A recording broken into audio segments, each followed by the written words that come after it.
금메달 13개를 뗐다는데 그 중에서 1개를 이 식사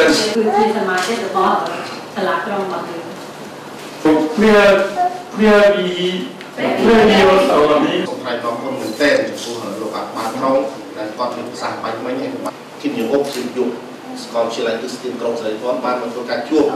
여성 친화 도시, 오속의 도시 등 익산은 역사뿐만 아니고 있습니다.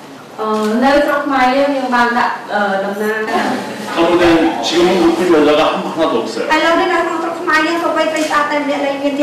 그래서 와서 보니까 그 이유를 알았어요. 또한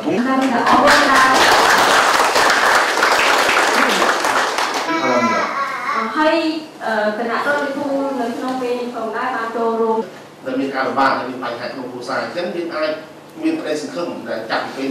សាលាកងវិទ្យាសាស្ត្រថាធ្វើម៉េចដើម្បីឲ្យជួយខាងកម្មវិធីវិទ្យាសាស្ត្រខាងវិទ្យាជ័យ Các chương trình này đã hoàn thành mọi nhữngការគោរពឲ្យតម្លៃដល់អភិបាលក្រុង